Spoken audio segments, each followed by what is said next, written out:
얘기 참 많이 하거든요. 그 구원은 신약에서 얘기하는 영적 구원의 얘기보다는 육적인 구원들에 대해서 얘기하는 경우가 더 많습니다. 그래서 빼어내고 그 살려내고 구원내고 뭐 구출해내고 뭐 하는 구출 이런 의미의 구원의 얘기들을 많이 합니다. 죽음에서 건져내는 그런 일들을 많이 보게 되어집니다. 하나님께서 그런 그 너희를 위해서 하나님이 싸우시겠다. 넌 가만히 있어라. 이 얘기 때문에 또 우리가 하나님이 대신 싸워주시니까 우리 가만히 있기만 하면 된다. 이런 아닙니다. 네, 그런 사람들도 많이 있죠. 그 칼빈주의들 중에서 그 극단적 칼빈주의들이 그런 것입니다. 하나님이 예지 예정 속에서 하나님 다 하시니까 그냥 가만히 있으면 다 되는 것 같이 생각하는 사람들이 있습니다. 그래서 우리가 보통 이 칼빈이즘, 알미니안 이런 얘기들을 많이 하는데 신학적으로 칼빈주의도 문제가 있고요. 알미니안주의도 문제가 이 양쪽 극단을 달려가는 사람들은 다 문제가 있습니다. 성경은 칼빈이즘도 아니고 알미니안도 아닙니다. 그러니까 칼빈주의도 아니고 알미니안주의도 아니고 성경주의, 하나님주의, 신본주의 이거죠. 우리가 뭐 칼빈도 실수 많이 했고요. 칼빈 인격적으로 볼 때, 인간적으로 볼 때는 별로 존경할 만한 사람이 못 됩니다. 이 신학사에서의 공헌, 신학을 연구하고 성경을 연구해서 사람들에게 그 기독교 강요라든지 27살의 기독교 강요라는 대작을 썼으니까 대단한 사람이죠. 그런 면에서는 우리가 대단하다 이렇게 얘기하지만 인격적 부분들이라든지 승질머리라든지 뭐 우리가 별로 본받을 게 없는 사람입니다. 그래서 그런 부분들이 있어요. 그래서 우리 알미니안 같은 경우는 또 특히 이제 그 극단적 알미니안, 우리 한국 교회는 말이죠. 신학은 칼빈이즘인데 신앙은 알미니안이다 이렇게 얘기하는 사람들이 있습니다. 거기에 대한 반론을 제기하는 사람은 별로 없습니다. 할 수가 없습니다. 그러니까 막 신학은 뭐 아주 정통신학인 것 같은데 신앙은 또 뭐 그냥 뭐 열심히 내고 막 그냥 이거 많이 좋아하고 기복적인 분위기들 많이 있고 신유, 은사 뭐 이런 것에다가 집착하는 그런 부분들을 우리가 많이 보게 됩니다. 칼빈이즘 같으면 절대로 안 되는 부분인데 교회가 장로교회가 열심히 하고 있거든요. 그러니까 그런 부분들을 알미니안들이나 또는 칼빈이즘이 서로 이 패널 토의를 할 때 지적했을 때 고개를 끄덕이며 수긍할 수밖에 없는 그런 현상이 오늘날 한국교회의 현실이다. 옛날 같으면요, 박수 못 쳤어요. 단독에 박수 어디서 박수 칩니까? 산소 어림도 없어요. 뭐 드럼 졌다고 갖다 놨다가는 반 죽는 겁니다. 근데 이제는 그런 부분들에 대해서는 누가 얘기하는 사람들이 별로 없습니다. 얘기하던 사람들이 자기네도 갖다 놨으니까 뭐 지금은 뭐 별로 할 말이 없죠. 그래서 그런 그 부분들 하나님이 이 모세가 하나님의 역사를 가만히 보기만 하라고 하는 그런 부분들의 의미는 지금 이 진퇴양난에 딱 다른 이쪽에 와서 해야 할 일이 아무것도 없는 이 순간에 지금 하나님 바라보는 거거든요. 마지막 순간이에요. 여기. 앞으로 나가면 바다고 뒤에는 불산 쫓아오는데 지금 뭐 하겠어요 거기도. 전열 정교해가지고 한번 싸우겠어요? 아니면 그때 지금 배 만들기 시작해가지고 배 만들고 뭐 바다 건너가겠어요? 할 게 아무것도 없어요. 하나님만 바라볼 수밖에 없는 그런 상황입니다. 그러니까 두려워 말고 가만히 서서 여호와께서 오늘날 너희를 위하여 오늘 지금 이 시점에서 하나님이 하시는 일을 그 구원을 보라 말이다. 저 사람들은 이후로 영원히 보지 못하게 될 거다. 이런 말씀을 해주시고 있습니다. 그러한 그 보장과 함께 이제 이스라엘 백성들이 홍해를 건너가고 모세가 바다 위로 손을 내밀어니다. 바다 위로 손을 쫙 내미니까 바다가 지팡이 휘둘리는 거 아닙니까? 지난주에도 말씀을 드렸지만은 여호와께서 큰 동풍으로 밤새도록 바닷물을 물러가게 하시고 물이 갈라져 바다가 마른 땅이 비워지게 하는 그런 역사가 있었고 어떻게 하는데 손을 내어 밉니다. 모세의 손을 쫙 내어 미니까 하나님께서 작업을 시작하셨다. 그리고는 이제 이스라엘 백성들을 건너가고 그리고 애국 군대를 쫓아오다가 수장되어지는 사건이 있게 됩니다. 그래서 전진명령, 홍해 건너. 근데 이제 이 홍해 건너, 홍해 갈라진 14장 21절에 이 홍해가 이제 쫙 밤새도록 하나님의 작업으로 인해서 길을 만들었잖아요. 그것이 그 세례의 사건, 침례의 사건, 홍해 사건과의 연관성에 대해서 우리 한번 생각해보고 짚고 넘어가야 됩니다. 구름과 바다에서 세례를 받고 고린도전서 10장 2절을 보면 상징적인 의미에서 홍해 바다를 건너는 행위를 세례 사건으로 이해하고 있었던 것을 볼 수가 있습니다. 바울은 이 홍해를 건너는 이 사건을 상징적으로 이 침례, 물속을 통과하는, 물속에 잠기는 이러한 물과 구름 사이를 통과하는 이러한 상징적 의미들로 연관시키고 있음이 분명합니다. 그래서 그 홍해를 건너이라고 하는 고에다가 반주를 적어놓으시면 되죠. 고린도전서 10장 2절 이렇게 써놓으면 좋습니다. 구름과 바다에서 세례를 받고 로마서 6장 3절로 4절을 써놓으시면 좋습니다. 로마서 6장 3절로 4절. 무릇 그리스도 예수와 함께 합하여 세례를 받은 우리는 그의 죽으심과 합하여 세례받은 줄을 알지 못하느냐 라고 하는, 그러니까 이 세례라고 하는 것, 이것은 우리가 보통 약식 세례라고 이야기하는 이 세례기에 물떠서 성부와 성자와 성령의 이름으로 아무개 목사는 아무개 성도에게 이 세례를 주너라, 이렇게 이제 세례를 일반적으로 줍니다. 그런데 그걸 우리가 약식 세례라고 그러죠. 우리가 침례라고 하는 거죠. 베티죠. 베티스트. 이제 침례교인들은 베티스트라고 얘기하는데, 집어넣는 거예요, 무슨. 훅 집어넣다가, 죽지 않을 만큼. 오랫동안 누르고 앉아있으면 이게, 죽겠죠? 그러니까 이제, 그냥 넣다가 이렇게 빼는 거예요. 그게 상징적인 의미예요. 그러니까 죽어 장사를 지냈다가 다시 부활하는, 죽었다가 살아나는 것에 대한 상징적 의미를 이 세례의 의미로 죽어서 장사지는 그리고 부활하는 에 대한 그러한 그 상징적인 행위입니다. 이것과 연결되어 있습니다.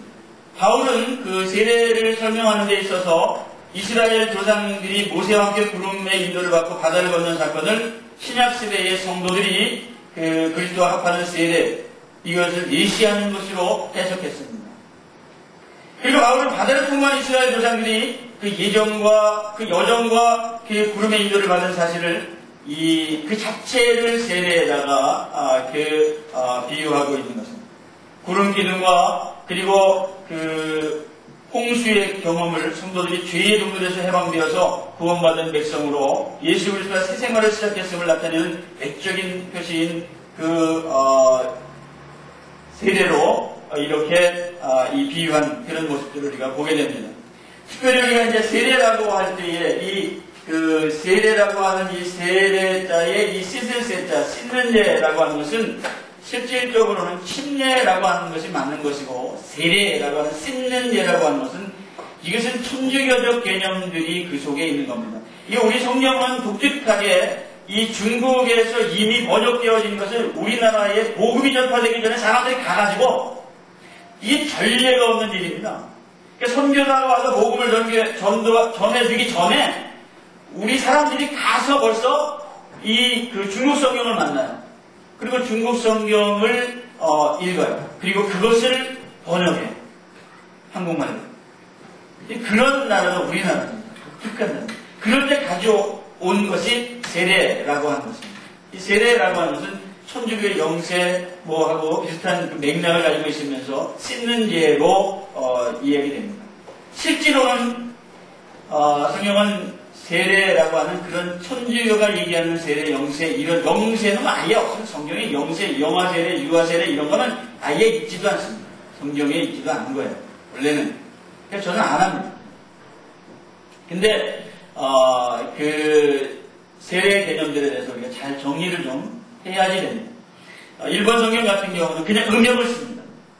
바프티스마라고 하는 이런 그 음역을 그대로 씁니다.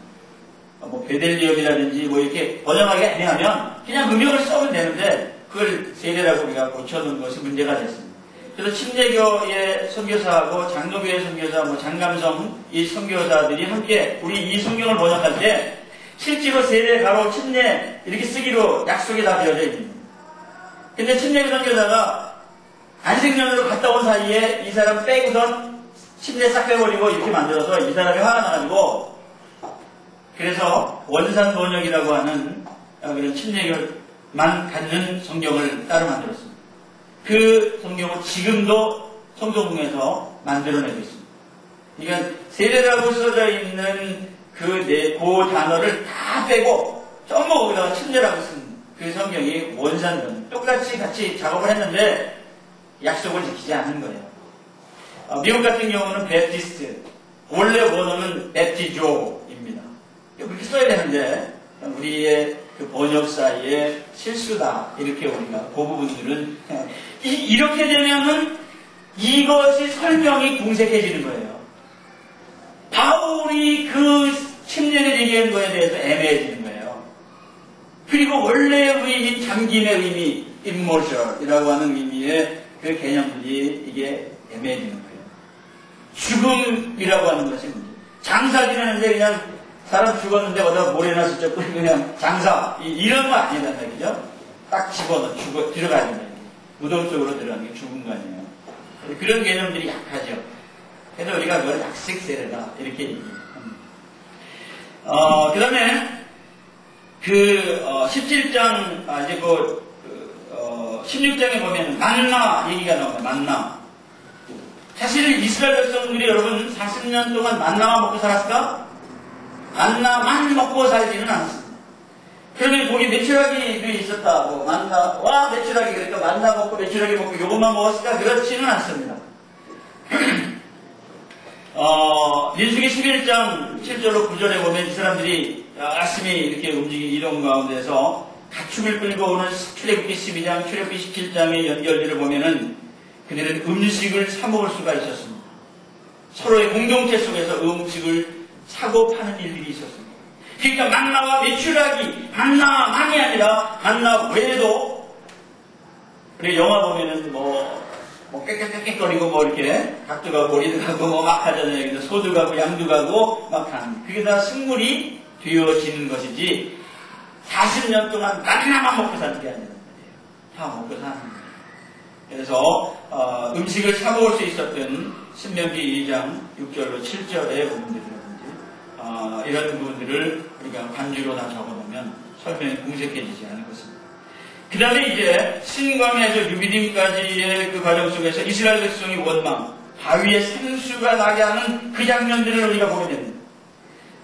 여기 그 마사라, 무리바라 부르는 곳, 이스라엘 자손이 다투었으며 또는 그들이 여호와를 시험하여 이르기를 여호와께서 우리 중에 계신가 안 계신가 라고 시험했던 이 사건들을 우리가 보게 되어집니다.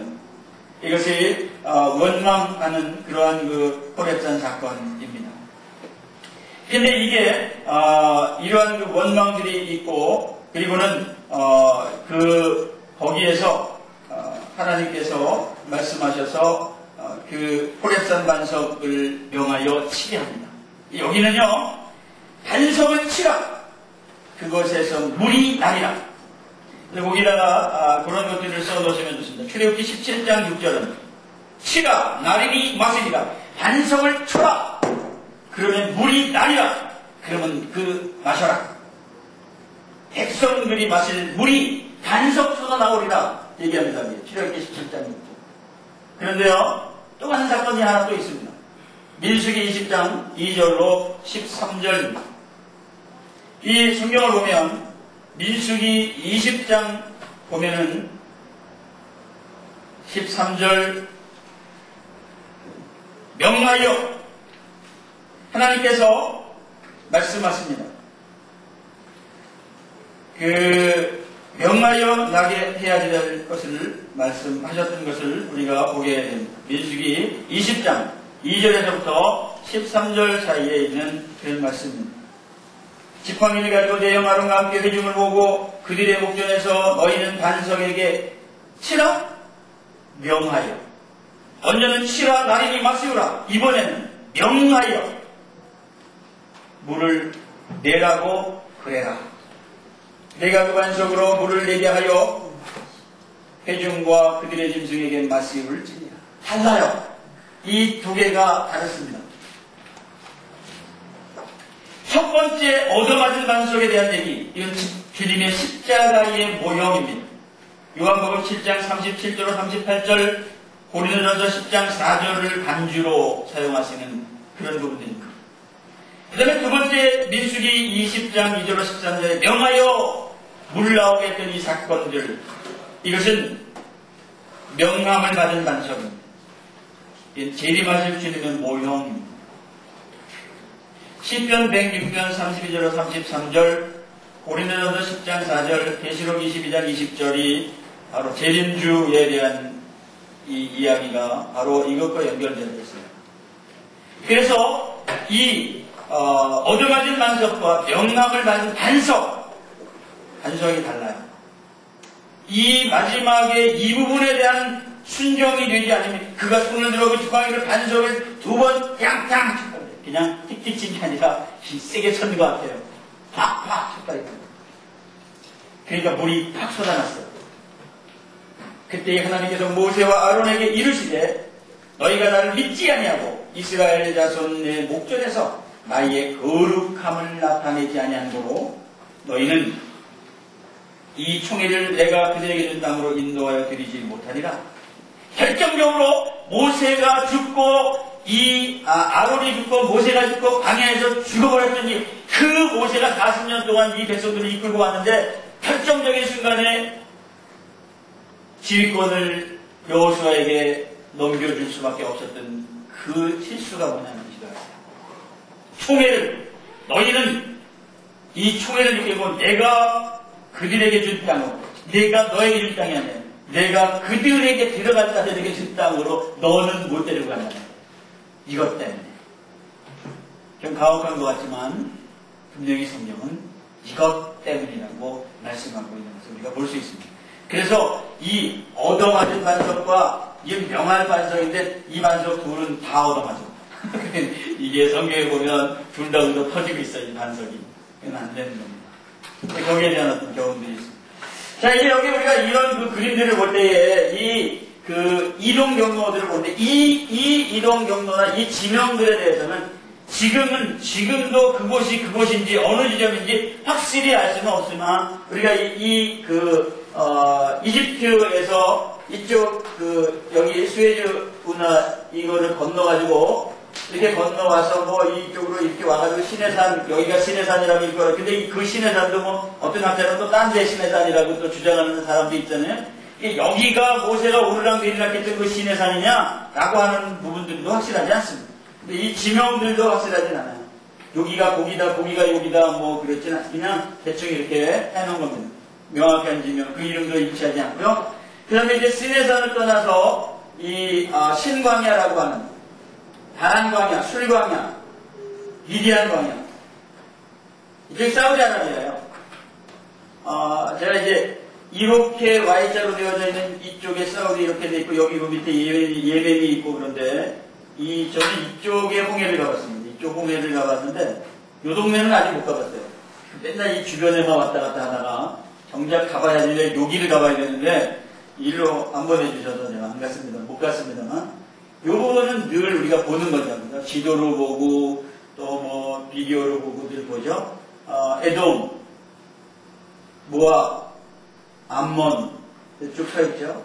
이쪽 요단 동편 쪽에 여기 지금 이 점선으로 되어져 있는 것은 현재의 국경입니다. 이 현재 이 이스라엘 이렇게 화살같이 되어져 이 화살촉같이 되어져 있는 요 동네가 이스라엘 땅입니다. 그런데 실제로 이스라엘 나라 이게 다 이제 포기를 조금씩 근데 그 전에 1967년도에 6.1 전쟁이 있었을 때 이거 다 잡아먹었던 거예요. 이스라엘이. 이 2억 5천에 2억이 넘는 1억 5천, 2억 뭐 이렇게 되는 아랍 족속들하고 250만 밖에 되지 않는 이스라엘 백성들이 싸워가지고 이겼던 전쟁이 6.1 전쟁이거든요. 지금도 이라크의 전쟁을 두고 이스라엘의 승리를 보는 거죠. 이 미국의 승리는 이스라엘의 승리, 이스라엘은 이라크 치기를 원하는 거거든요. 자기들의 안전을 위해서. 이 이라크고 이 시리아, 이 요르단, 이라크, 이쪽에 이런 이란 이런 나라들은 다 이 이스라엘의 적대국입니다. 그래서 그런 관계들이 있어요. 그래서 우리가 이제 이 도표를 보면 지금 출애굽의 진행을 보면 여기까지의 진행입니다. 시내산까지. 그래서 시내산에서 성막을 완성하는 것으로 딱 끝납니다. 오늘 이제 성막 모형을 제가 이렇게 열심히 만들어가지고 보여드리려고 그러는데 거기까지예요. 그리고 레위기는 여기 성막 만들어진 여기에서의 얘기입니다. 몇 달 동안 여기에서의 얘기예요. 그러니까 거룩하지 못한 인생들이 거룩하신 하나님 앞에 나가야 되는 그 방법에 대해서 이야기하고 있는 게 레위기입니다. 27장 레위기는 간단한 그런 얘기들이 아니에요. 짧은 기간이지만 아주 그 심오한 그 부분들이 있습니다. 레위기의 이해가 없으면 로마서, 히브리서, 이 갈라디아서 이곳에 이 신약에서의 핵심적인 교리의 피해 교리를 이해하기가 어렵습니다. 거기에 핵심적인 교훈이 레위기에 있습니다. 그 다음에 이제 민수기가 이제 입이 돕니다. 이 광야를 계속 돌아 38년 동안 헤매니 여기서 2년 동안 와서 여기서 말씀합니다. 전에도 말씀드렸지만 여기를 건너오는 요 강을 건너는 이 체험들을 출애굽기에 보면 이렇게 건너가자는 얘기죠. 요 체험들은 요건 육적 구원이라고 한다면 지금 여기 시내산에서 말씀받는 이 말씀의 체험들은 이것이 영적 구원이라고 그래서 이 출애굽기가 영육 간의 구원의 메시지를 80% 이상을 구원으로 초점 맞춰서 진행하고 있다. 이렇게 말씀을 드릴 수가 있습니다. 종이가 나는 이게 나는 것 같아요? 종이가 나는데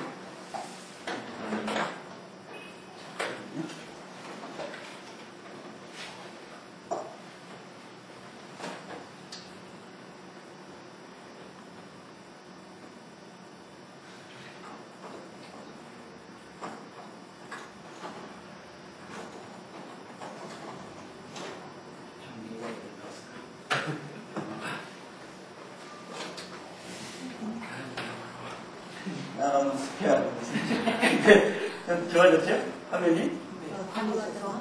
이게 이 수명이 있어가지고 렌트가 아마 수명은 다 하셨나봐요. 슬그머니 나가시는 거 보니까 가실 때가 되셔서 가신 겁니다. 그래서 여기가요 창세기 그러면 이쪽에서부터 여기 4 이렇게 되어 있었잖아요, 그죠? 4 쪽에서부터 이렇게 와가지고 하란에서부터 이렇게 내려와서 여기까지. 그래서 여기서 그 장사 지내는 죽었다, 요셉 죽었다 이렇게 될 때까지 되잖아요. 출애굽기는 이제 여기서부터 출애굽해가지고 여기까지 하는 거예요. 그 다음에 레위기는 여기에서 얘기를 한다. 그 다음에 민수기는 요 동네 얘기라고요. 그 다음에 이 신명기는 여기 요 느보산 여기 이 모압 평지에서 여기를 바라보면서 이 동네를 바라보면서 그 신명기는 율법서의 같은 결론의 부분입니다. 그래서 신명기 속에서는 새로운 얘기가 나오는 게 아니에요. 그 종래 얘기했던 것을 재론하는 거예요. 그래서 신명기는 율법 재론, 창세기는 만물시작, 출애굽기 선민 구원, 레위기는 제사의 법, 그리고 민수기는 광야 시절, 신명기는 율법 재론. 그래서 세컨드 로 두 번째 법을 받는 거예요. 이게 이미 죽을 세대가 받았던 그 법을 살 세대가 다시 받는 거예요. 그러니까 죽을 세대에도 한번 얘기하고 사는 세대에도 한번 얘기하고, 그러니까 율법을 두 번 얘기하는 거예요. 세컨드 로 두 번째 율법으로 주어집니다. 그렇게 우리가 얘기합니다. 그래서 창세기, 출애굽기, 레위기, 신명기가 어디가 여기 요 바닥에서 얘기가 전개가 되어지는 그런 부분입니다. 우리가 이렇게 얘기할 수 있습니다. 그리고 우리가 이 홍해를 건넜다라고 하는 이 사실을 어느 홍해를 건넜냐? 그냥 홍해 건넜다고 생각하면 돼요. 그거 뭐 가서 찾아봐야 무슨 뭐 평생을 무슨 뭐 발굴단에서 그 헌신해도 어딘지 잘 모를 테니까 그런 거는 관심 가질 필요가 없어요, 그죠? 뭐 이 레드시 바로 그 붉은 바다인 홍해라고 하는 그 중에는 그 히브리 말로는 약숫이라고 하는 그 홍해 바다를 그런 용어를 사용하기 때문에 오는 오해, 그 스프의 바다라든지 갈대아 바다라든지 뭐 그런 것 때문에 오는 그런 오해는 우리가 언어적인 그런 것 때문에 용이라고 하는 날이라고 하는 것도 단어가 주는 의미 때문에 자꾸만 날 개념에 대해서 오해하게 돼서 우리가 이상한 그런 논리를 전개하게 되거든요. 그러니까 우리가 그런 언어 뉘앙스에 대한 이해들에 대한 것을 우리가 잘 생각할 수 있어야 되는 겁니다. 자, 이제 우리가 넘겨보시면 19장서부터 이제 40장까지의 얘기가 있습니다. 이게 두 번째 대목인데,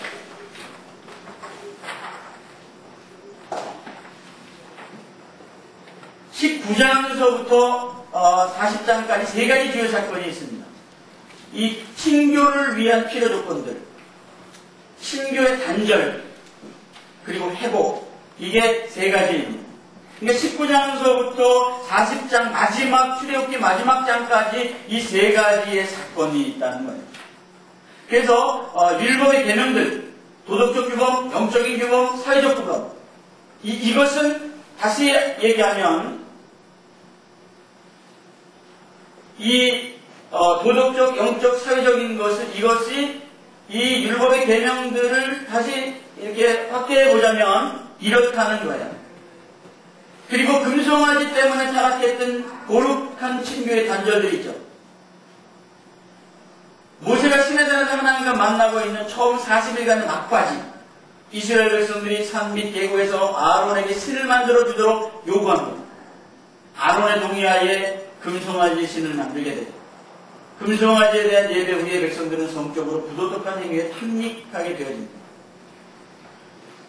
우리 기독교가 윤리도덕적 종교는 아니지만 윤리도덕에 대해서 무너지면 큰일 나는 겁니다.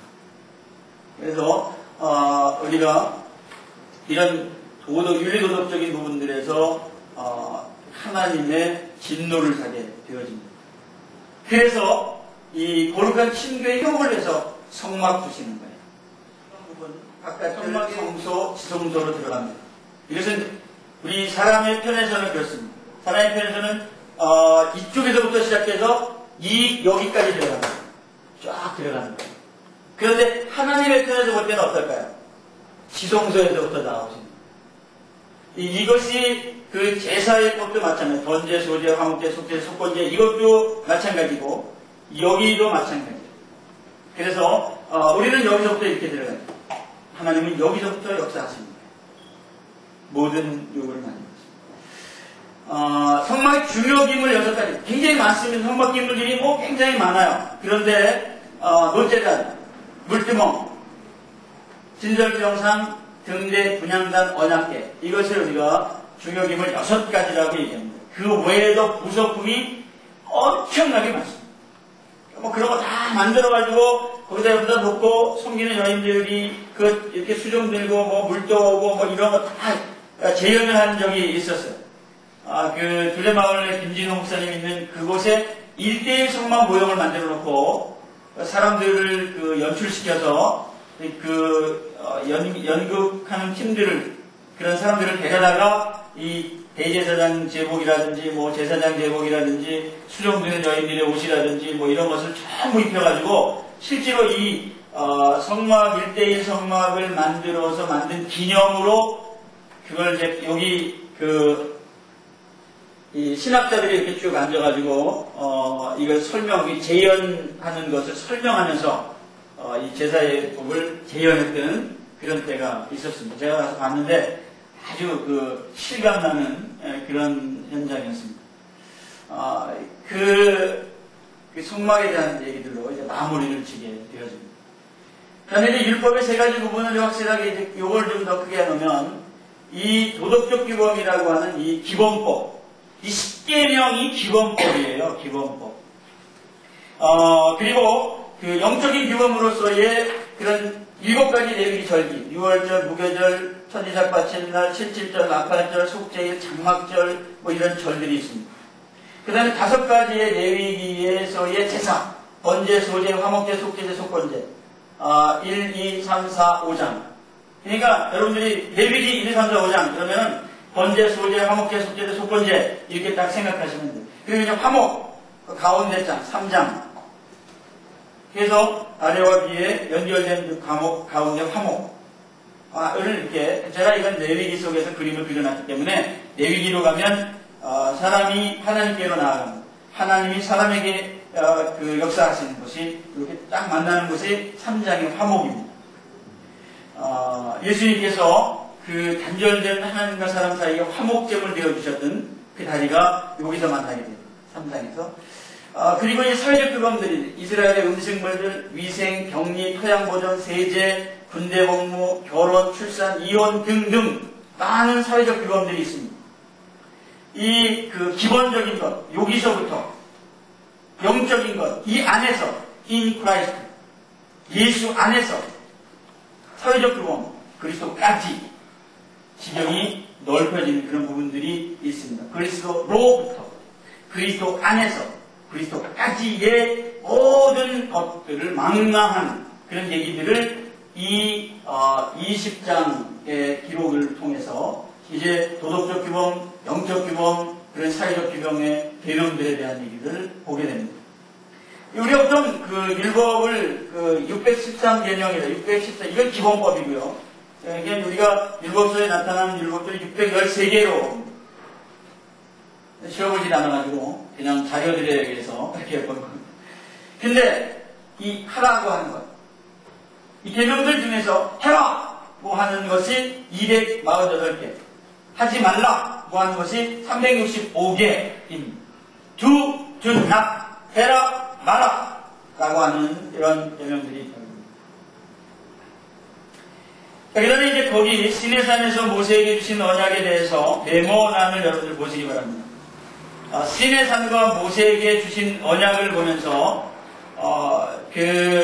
시내산과 모세를 중심으로 일어난 모든 사건들은 하나님에 의해 계획되고 성결된 구속사적 사건들이고, 시내산에서 모세에게 주어진 모든 언약들과 계명들은 바로 오늘날 우리에게 주어진 생명의 말씀들이다 라고 하는 것입니다. 이 시내산에 모세가 몇 번이나 올라갔을까? 십계명 받으러 올라갔다가 내려오면서 승질 나가지고 내리겠다 그냥 팽개쳐가지고 돌판 깨뜨리고 나와가지고 그러던 앉아있다가 하나님이 다시 오라 그래가지고 돌을 깎아가지고 올라가서 말씀 받아온 것 두 번일까? 그렇지 않습니다. 그래서 이 성경의 19장서부터 제가 이제 여기 쭉 이렇게 표시를 이 성경 책에다가 표시를 해놓는 거예요. 그래서 올라갔다가 내려오고 올라갔다가 내려오고 하는 그런 일들. 여러분들이 그렇게 표시를 해놓으시면은 출애굽기를 볼 때 이때 모세가 올라갔었구나. 이렇게 여러분들이 보시기가 쉬운 표시들을 해놓으면 좋습니다. 그래서 여기 저는 첫 번째 그러면 19장부터 이제 올라오죠. 19장 3절 모세가 하나님 앞에 올라가니 어디로 올라가요? 시내산으로 올라가는 거예요. 그 다음에 19장 8절을 보면 이제 여호와 백성의 말로 모세가 백성의 말로 여호와께 회보했다. 그리고는 19장 20절로 이렇게 보면은 19장 20절에 올라가네 이거 이제 써 있습니다. 다시 올라가는 거죠.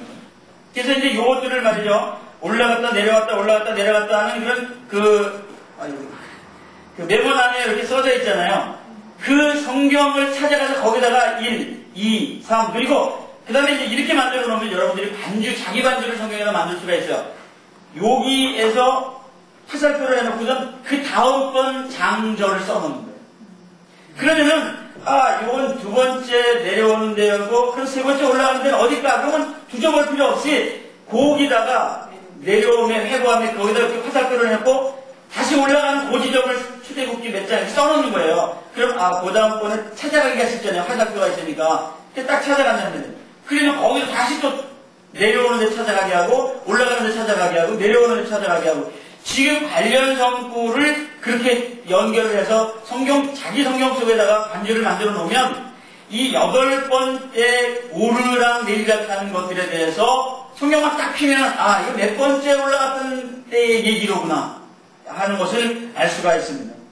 그러면 오르락 내리락 하면서 하나님이 그 언약의 계명과 율례를 모세가 받았던 20장 1절 21절이 어디 있어요? 4차에 있게 되잖아요. 그죠? 네 번째에 있게 됩니다. 여기가 지금 네번한 필름을 제가 만들지 않아서 4차에 모세가 받은 이렇게 동그라미를 거기다가 해놓으세요.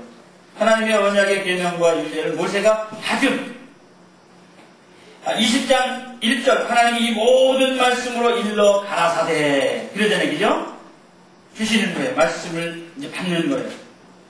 1, 2, 3, 4, 5, 6, 7, 8, 9, 10 그래서 이것도 말이죠. 여기다가 이렇게 써놓는 거예요.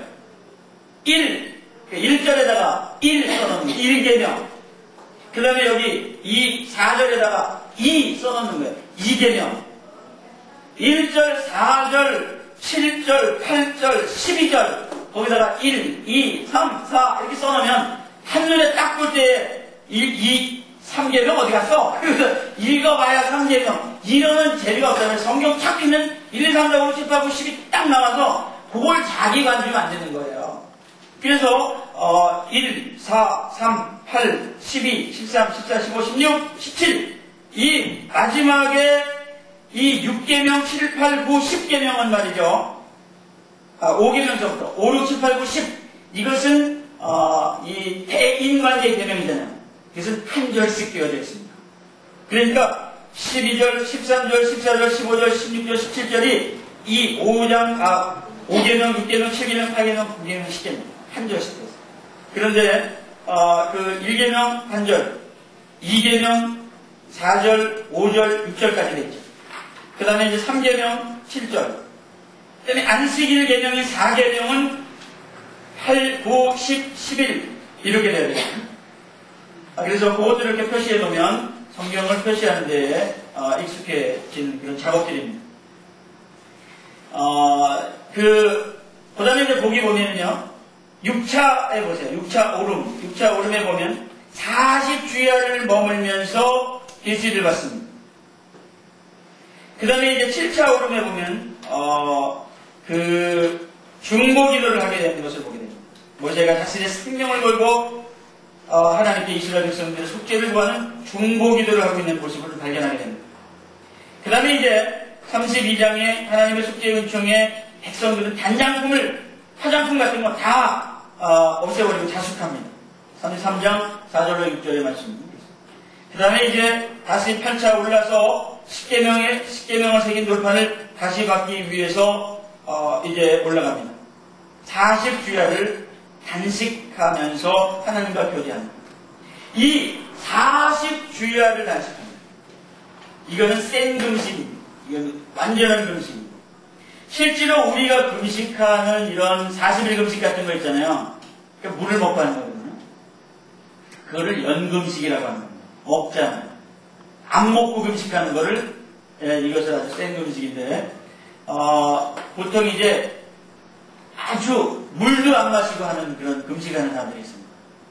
근데 그건 한 일주일 내지 열흘만 하면 틀리 다 빠집니다. 그리고 사람이 그 해골같이 되거든요. 수분이 완전히 빠져가지고 복잡해지게 살아요. 제가 40일 금식할 때 제 옆에서 이제 21일 금식한 친구가 있었어요. 그거 기도원 원장이 내가 이제 금식하니까 저도 따라서 했거든요. 근데 물을 못 마시는 게 이 친구는. 물을 하루에 한 컵도 못 마시는 거예요. 그러니까 완전히 중환자실에서 나온 사람. 저 사람이 40일 금식한 사람인지 내가 40일 금식한 사람인지 이게 헷갈리게 될 정도로 이 사람이 완전히 탈수예요. 그리고 한 보름 정도 지나니까 속에서 막 열이 나고 막 만져보라고 그래요. 근데 만져보니까 막 뜨거워. 물이 안 들어가면 사람이 이상해집니다. 근데 이제 모세의 금식은 그런 금식이었습니다. 24장의 금식과 34장의 금식, 이 40주야를 머물면서 금식했던 두 번의 금식을 모세는 하게 됩니다. 근데 박윤선 박사 주석의 출애굽기 34장을 보면 정문호 목사님의 40일 금식 기도의 소감을 기록하고 있는 것을 보게 됩니다. 저는 정문호 목사님하고 만나서 얘기하는 중에 밤에 이렇게 같이 이렇게 얘기를 주고받다가 내가 40일 금식을 했었다. 그랬는데 그때에 40일 금식하고서 숨었다. 40일 금식하고 나서 뭐 사람들이 기도가 들어오고 뭐 그냥 무슨 신령한 거 맞냐 그러고 뭐 막 이러니까 이제 도망갔어요. 그래서 숨어 있는데 박윤전 박사님 찾아오셨는데 첫째도 겸손, 둘째도 겸손. 그러니까 금식한 거 가지고 폼잡고 자랑하지 말도록 그렇게 이루고 나를 위해서 좀 기도를 해주라. 그러고서 이제 기도를 받으시고 뭐 아버지 같은 분입니다. 정문호 목사님 아들 같은 사람이고 아들하고 친구입니다. 근데 40일 금식한 이후에 달라진 게 뭐냐라고 물어보셨다고 그래요. 뭐 성경 보는 분이 알리고 뭐 신령하는 데는 체험하고 막 그 목사님이 그런 거 듣는 분이 아닙니다. 그분은 평생을 성경만 연구한 분이기 때문에 뭐 그런 들이 말고, 그러면 그때의 그런 상황들에 대해서 나에게 그 글로 적어서 편지를 좀 보내줄 수 있겠냐라고 그렇게 부탁을 하시고 갔다고 그래요. 그리고 난 다음에 이제 편지를 써서 보낸 것을 주석에다가 그대로 옮겨서 써놨습니다. 근데 이제 내 친구 목사가 40일 금식하면서 그 나에게 편지를 보낸 것을 여기다 소개한다. 그리고 우선 박윤선 박사 주석 출애굽기 34장에다 써놓은 거예요.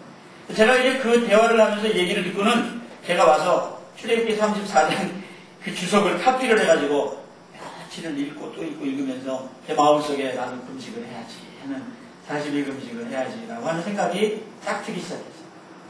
그래서 이제 한 달 동안 준비하고 제가 했는데, 그때 얘기가 뭐냐면, 그 주석에 써져 있는 얘기가 뭐냐면 7일서부터 10일까지, 이게 가장 어려운 때인데 7일 금식에서 10일 금식이 참 어려운 건데, 밥을 먹지 않으면 죽을 것 같더니 밥 없이 살 수 있다는 믿음과 용기가 생겼다.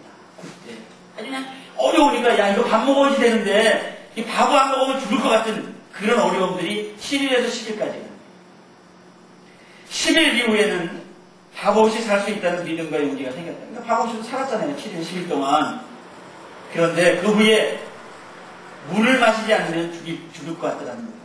그러니까 계속 물을 마시고 있었잖아요. 그러나 그 후에 물을 마시지 않아도 살 수 있다는 믿음이 생겼다는 거예요. 그런데 공기 없이는, 숨 쉬지 않고는 살 수 없다는 생각을 했다는 거예요. 이게 점진적으로 그 날짜가 지나면서 이런 생각을 했다는 거예요. 40일이 가까워 오면서 공기 없어도 살 수 있다는 용기가 생겼으나 예수님 없이는 살 수 없다는 생각을 했다는 거예요. 밥, 물, 공기 그거 없어도 살 수 있으나 예수님 없이는 살 수 없다. 육신은 점점 줄어지는데 예수님은 나에게 말씀의 확신을 체험하게 하셨다. 그래서 요한복음 11장에 나는 부활이요 생명이니 나를 믿으면 안 죽는다. 그런 안 죽는다라는 그런 그 믿음과 확신이 생겼다. 40일을 마쳤습니다. 라고 하는 그런 장문의 편지를 보냈는데 그대로 그거를 박윤선 박사님이 주석하시면서 거기다가 옮겨 적은 것을 제가 카피를 해가지고 계속 읽으면서 저도 그 얘기를 들으면서 40일 금식할 수 있다, 해야 되겠다라고 하는 생각이 들었습니다. 그래서 제가 금식을 했고, 지금 우리 교회의 두 목사가 제가 있었던 방에서 지금 금식하고 있습니다. 40일 금식하고 있는데 오늘이 33일째입니다. 그래서 제가 계속 챙기죠. 잘 지내냐, 열심히 성경 보고 제 경험을 얘기해줍니다. 제가 2일, 3일 되는 데에 성경을 손에서 놨는데 그때부터 너무 힘들었다. 끝까지 성경을 놓지 마라. 제가 이제 다 성경 들고 있다가 다 됐다 이제. 성경 끝. 그래서 이제 좀 쉬어야지. 내가 좀 몸도 좀 추스리고 좀 여유도 갖고 그냥 막 7시간, 8시간 성경에 붙들려 있고 기도하고 막 찬송하고 막 그러던 걸 좀 이제는 좀 쉬어야지. 이제 기력도 이제 없고 앉아있으면 이제 허리도 구부러지고 그러니까 이제 쉬어야지. 그 쉬어야지 하는 순간부터 어려웠어요. 무지하게 힘들어요. 그래서 제가 그 친구들에게 그전에 전화하면서 괜찮지? 절대로 손에서 성경을 손에서 놓지 마라. 그 순간이 어려워지는 순간. 목사님 괜찮아요. 괜찮습니다. 잘 지내고 있습니다. 목사님은 혼자였지만 우리 둘이서 하니까 그래도 좀 괜찮네요. 이게 요방요방에서 둘이서 앉아가지고 계속 성경 보고 기도하고 그러고 있는 거예요. 그 방에서. 저는 이제 한 방에서 이쪽 방에서 했는데 사실 하나님이 함께 하시면 건강 지켜주시고 또 맑게 하시고 믿음도 주시고 그런 것입니다. 그래서 저도 참 감사한 그런 경험들을 했는데 전 사실은 40일 금식하고 또 40일을 보호식하면서 80일 동안 밥을 안 먹었어요. 그러니까 제가 친구들에게 얘기하죠. 밥 먹지 마라. 40일 보호식이 확실해라. 40일 금식 잘하고 나서 다만 여러 뒷대들아 나와서 허겁지겁 뭐 그동안도 안 먹고 살았는데 뭘 나와서 그렇게 먹는 거에 눈이 번쩍 떠가지고선 뭐 이거 먹고 저거 먹고 그러다가 사망하냐. 40일은 또 잘 지낼 수 있으면 좋겠다. 제가 이렇게 해줄 제 경험이거든요. 전 김재규하고 비슷한 성격이라서 한번 하는 거라서 안 먹으면 안 먹습니다. 그래서 40일 동안 또 계속 죽 먹은 삶이 살았거든요. 미육 먹고, 저는 이제 또 부드러운 죽 먹고, 또 나중에 이제 바깥 생긴 죽을 먹으면서 40일 날짜를 딱 정해놓고 이렇게 밥을 안 먹었었는데, 그런 것들이 뭐, 내가 뭐 굶냐, 만약 그거 먹냐, 안 먹냐, 그게 문제가 아니라, 하나님과 관계 속에서 하나님과의 갖는 시간들의 넉넉함을, 그 시간의 넉넉함의 자유함을 누릴 수 있습니다. 먹는 시간 빼니까 왜 이렇게 시간이 많은지 말이죠. 시간이 널널해지는 거야. 그러니까 몇 시간씩 성경 볼 수 있고 몇 시간씩 찬송할 수 있고. 우리 집사님, 제가 아는 집사님 중에 뭐 제가 금식할 때 와가지고 목사님 뭐가 필요하다고 뭐 하나 이제 필요한 거 있으면 말씀드려요. 그래서 이제 그때 제가 찬송을 부를 때 그건 뭐 없으니까 이 반주기가 하나 있으면 좋겠다. 그랬더니 찬송 반주기를 하나 사놔줬어요. 조금 찬송 반주기. 근데 그거 놓고서 찬송을 이제 혼자 막 그냥 부르고 막 통곡하고 또 막 그냥 막 감사하고 기뻐하고 울면서 막 찬송하고 약간 좀 맛이 간 것 같은. 그래서 원장이 목사님이 막 울기도 하고 또 막 낄낄거리기도 하고 막 그러니까 야, 맛이 갔나. 근데 정말 찬송 부르고 성경 보면요 정말 그렇게 기뻐져요. 그런 체험을 하거든요. 내가 금식할 때는 찬송을 많이 하는 게 없어요. 가능하면 제가 나도 말 계속해서 얘기해요. 말하지 마라. 가능하면 사람들하고 얘기하지 말고 말하지 말고 성경하고 말하고 그리고 찬송하고. 그게 금식할 때 힘들어지고 실수하는 부분이 뭐냐면 사람들 만나고 사람들하고 얘기하는 거예요. 가능하면 그런 얘기는 끝내게 돼요. 그래서 이제 그 레몬 안에 있는 그 부분들은 모세는 24장과 34장에 하나님 앞에 40주야를 단식하는 그런 금식을 했었다. 이렇게 보면 40주야를 단식하며 하나님과 교제했다. 모세가 십계명 그 돌판을 들고 내려 그 얼굴에 영광의 광채가 있었다. 이렇게 되어져 있습니다. 자, 그 다음에 이제 우리가 십계명이라고 하는 거 잘 아는 십계명입니다.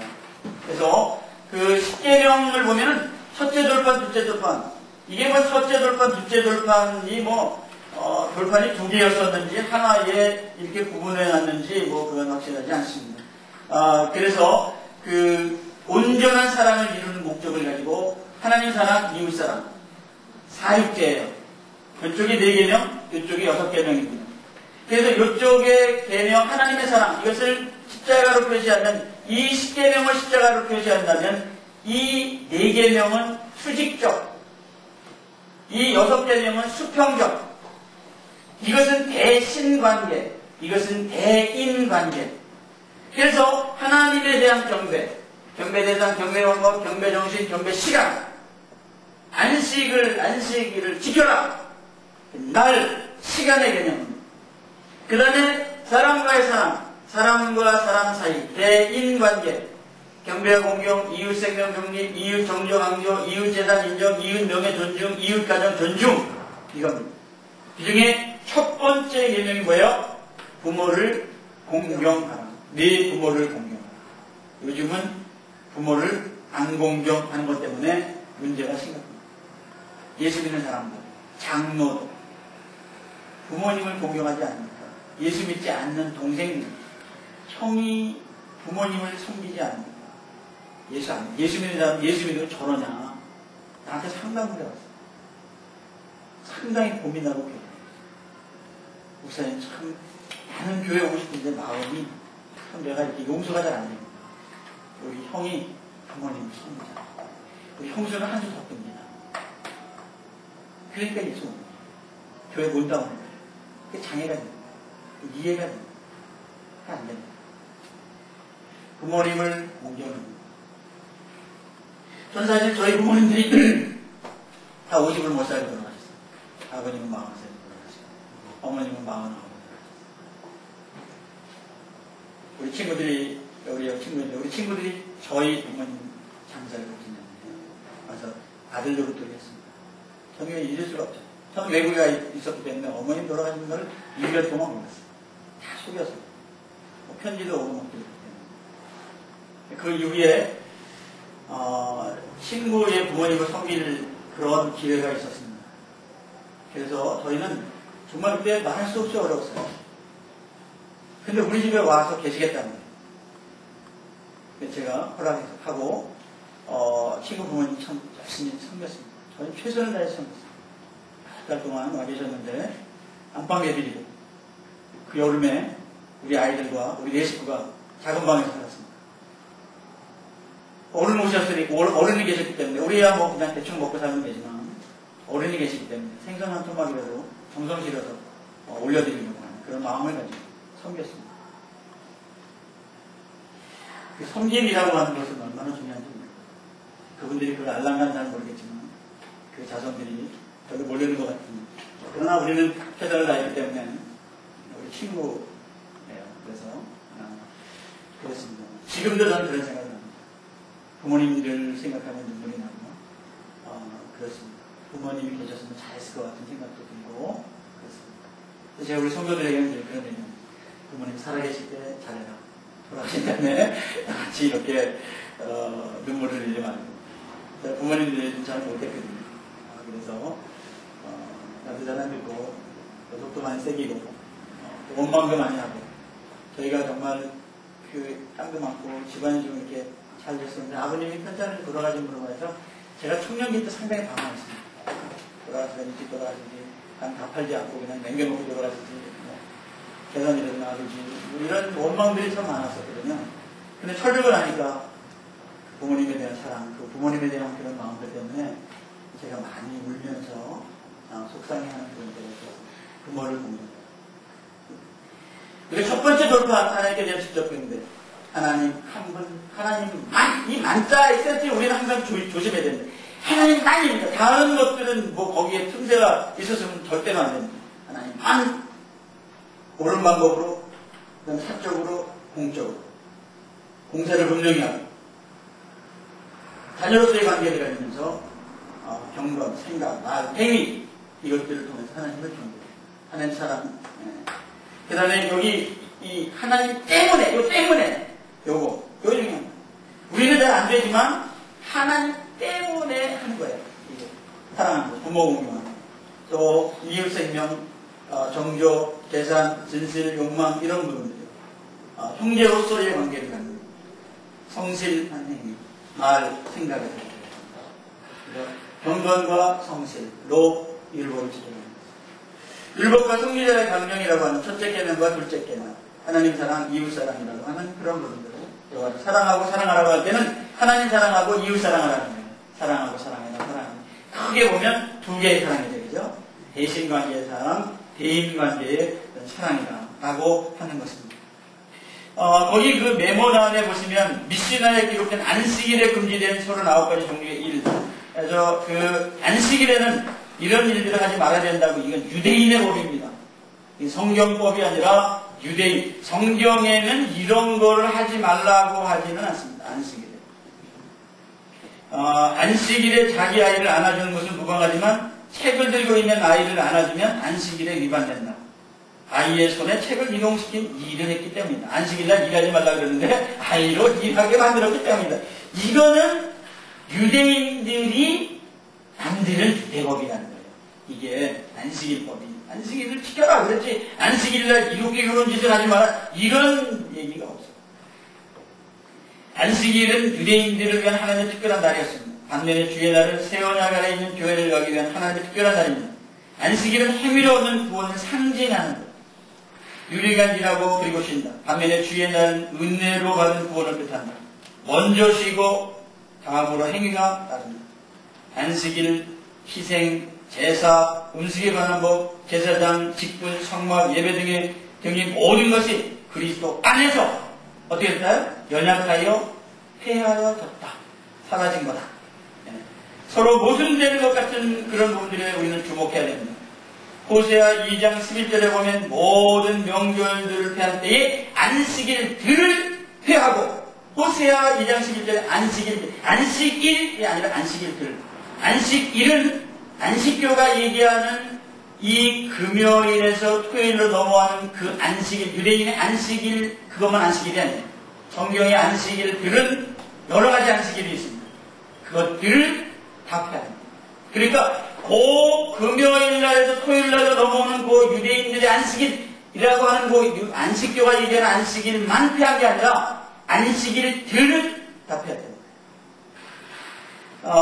그 히브리서 7장 18절을 보면 약하고 무익한 것이기 때문에 폐했다고 얘기합니다. 히브리서. 마태복음 5장 17절을 보면 율법이나 선지자나 그걸 폐하러 오시지 않고 완전케 하라고 오셨다라고 예수님 말씀하십니다. 그건 구약의 계명들과 관계되어진 그 가운데서 예수님이 말씀하신 것들입니다. 그리고 히브리서 10장 9절은 첫 것은 폐하고 그리고 새로운 것을 세우려고 하셨던 예수님의 의미를 보게 됩니다. 무엇을 폐하고 무엇을 완전케 하는가, 그것들에 대해서 우리는 분명하게 알아야 안식일의 문제를 우리는 자유할 수 있게 됩니다. 율법의 요구는 행함으로 구원받는 것이므로 이 행함을 통한 구원을 폐하고 하나님의 은혜로 값없이 의롭다함을 얻는 것을 세우고 온전케 하시려고 폐하고 그리고 완전케 했다는 말씀을 사용하고 있음을 우리는 알아야 됩니다. 우리가 사도들의 모범을 통해서 안식 후 첫날 모였고 매주일 첫날, 그게 주일날입니다. 그때 모였고 계시록 1장 10절에 보면 주의 날에 모였고 그 주의 날이 바로 사도행전 2장 1절에 보면 오순절이 안식 후 첫날이었습니다. 이게 주일날입니다. 이때에 이 사도의 그런 사도들의 의견을 통해서 우리가 주일날을 지키는 것입니다. 그래서 주일과 안식일의 대비, 도표 이런 것들도 많이 있습니다만 하여튼 우리가 안식일을 안 지키면 지옥 가요. 이게 안식교의 교리입니다. 안식교 김경선 장로 같은 사람들 이런 사람들이 무슨 안식교는 세계적으로 보통 일반 교회와 같이 취급하는데 우리나라에서만 왜 이단으로 귀르느냐라고 반박하고 반론하는 사람들이 있습니다만은 안식교는 이단이에요. 왜 그러냐면 안식일을 지키지 않은 모든 교회를 다 정죄하고 다 지옥으로 보내고 있기 때문에 우리가 이단이라고 하는 것을 우리가 함부로 성령을 해방하지 마라, 네가 뭔데 함부로 이단을 정죄하냐 막 이렇게 얘기하잖아요. 근데 이 이단을 분명하게 알지 않으면 안 되는 것은 왜 그렇게 제가 강력하게 말하냐면 이단으로 미혹되어 가는 사람들 상당히 많아요. 그 영혼이 있습니다. 그걸 아주 마음 넓게 이해하고 그걸 받아들이다가 그걸로 빠져버리는 겁니다. 얼마나 불쌍합니다. 그래서 사람을 교주로 삼아 쫓아가는 거예요. 또는 잘못된 교리를 쫓아가는 거예요. 그리고 우리를 정죄하는 거예요. 우리 형제들, 우리 이런 대인관계에서의 한 형제인 그리스도 안에 공동체 속의 형제를 비난하고 정죄하고 인사를 안 해요. 여호와의 증인 이따가 나오면 그 다음에 인사해요? 인사합니다. 싹 잘라요. 안식일 안 지키면 지옥 간다고 얘기하고 있어요. 표면적인 것만 보고 비슷하다, 같다라고 얘기하면 안 됩니다. 그 이면에 숨겨진 그런 아주 사탄적 속임이 있습니다. 그 사람들 쪽에서 볼 때는 우리는 전부 다 지옥 갈 사람입니다. 이 사람들이 우리를 얘기할 때 전부 다 잘못된 사람, 마귀. 그러니까 우리 교회에 와서 기도 막 하던 사람이 있었다니까요. 그 신천지 교회에 빠져있던, 무료 성경신학원에 빠져있던 사람인데, 내가 오지 말라, 아줌마 오지 마. 내가 헛소리 자꾸 말해. 그랬더니 가면서 뭐라 그랬냐. 목사님은 마귀에게 속아서 지금 나를 볼 수 있는 눈이 없어서 그렇게 자기에게 성경을 배워야 되는데 그래서 쓸데없는 소리 말고 다시는 여기 오지 마라. 안 와요. 아주 단호하게 딱 잘라버려야지. 모를 때 오는 게 어쩔 수 없어요. 근데 알고 난 다음에도 용납하면 그냥 딱 잘라버려요. 뭐 헛소리 하게 돼요. 우리 교인들이 찾아가서 그냥 계속 그 교회는 잘못된 교회니까 신천지 교회를 가야 된다고 생각해. 문 앞에서 드리지 말고 헛소리 하고 있습니다. 옛날에 죽은 구인회라고 하는 그 사람을 중심으로 또 어린종이라고 했던 유재열이 돼요. 장막성을 이렇게 해요. 이 사람들이 지금 이 안양신천지에 이만희를 추정하는 사람들이 족보가 쫙 나와 있어요. 그들이 하는 집들이. 근데 거기 가는 거예요. 집안 집 다 팔아서 갖다 바치는 거예요. 이런 일이 이게 보통 심각한 문제예요. 열었다 하면 막 수백 명, 수천 명씩 모여야 됩니다. 그 왜 그런지 아세요? 기존 교회의 불평을 가지고 있고 자기 신앙생활 제대로 못하면서 어떤 찜찜한 구성을 가지고 있던 사람들이 기존 교회를 막 비난하고 기존 교회를 죽이면서 이게 옳다고 들고 나오면 그곳에 솔깃해서 가는 거예요.